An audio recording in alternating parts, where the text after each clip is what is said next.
খুশি কেন আমি আমার পাপা আসবে না আমি একবারে যেতে আর আসবে না ভয় পেয়ে গেছে না উঠি না জানো আবার পাপা দিতে আসবে হ্যাঁ ঐতিহাসিক মুহূর্ত খালামণি শেখ হাসিনা কে আবার আসবে শেখ হাসিনা পালাইছে কালিসা আর কোনদিন আসবে না শাস্তি দেব চলে যায় শাস্তি আর দিতে হবে না পালাইছে মরে যাবে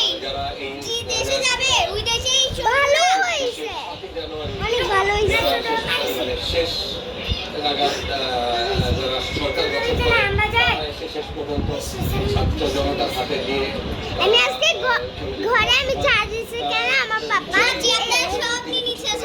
শেখ হাসিনা বাড়ি থেকে আসলে খুশি হয়তো ব্রিফ করে আমরা জানতে পারবো আসলে কোন দিকে যাচ্ছে কেন শেখ হাসিনা অনেক অনেক রাগী আর ফালতু তারা আহ্বান জানিয়েছেন তাদের সাথে কথা বলছেন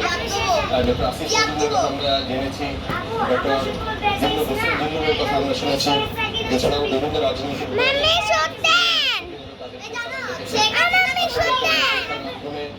দেশের পরবর্তী মাম্মি শুনতেন মাম্মি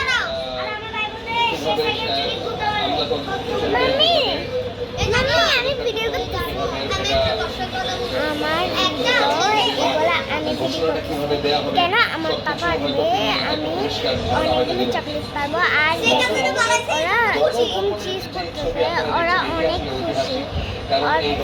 যা যা খাচ্ছে না গত যা যা প্লেটে সব নিয়ে যাচ্ছে সম্ভবত আরো 2013 তারপরে স্কুলটা খুলে যাবে তারপরে পড়াশোনা যখন 2008 সালের নির্বাচনে যখন তিনি সরকার মামি আসে কিছুদিন ছিলেন হচ্ছে আপনার রাজধানীর সেগুন বাগিচার দিকে রমনার ঠিক উল্টা দিকে যে ভবনটা সেখানে তারপরে পরপর তিনি এখানে চলে আসেন এবং সেখানে এই গণভবন বহু কিছু সাক্ষী সেখানে সেই গণভবন এখন ছাত্র জনতার দখলে তারা ভেতর থেকে যা যে সে এগুলো নিয়ে যাচ্ছেন অনেকেই হয়তো দেখার জন্য কৌতূহলী হয়ে এসছেন যে এই যে গণভবন এই গণভবন কত কিছু সাক্ষী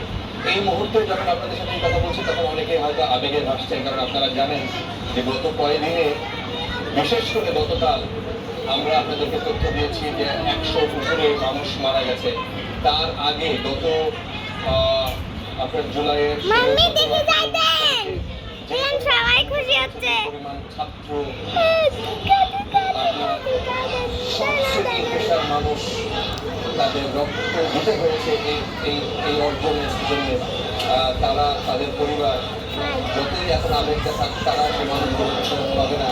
তারা সারা জীবনের জন্য তাদেরকে হারিয়েছে এগুলো নিশ্চয়ই বাংলাদেশের মানুষ মনে রাখবে সেই রক্তের উপর দিয়ে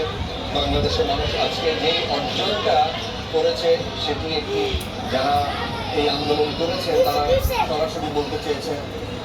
স্বৈরাচারের পতন তারা ঘটাতে চান তো এই মুহূর্তে যারা বিভিন্ন দপ্তরের দায়িত্ব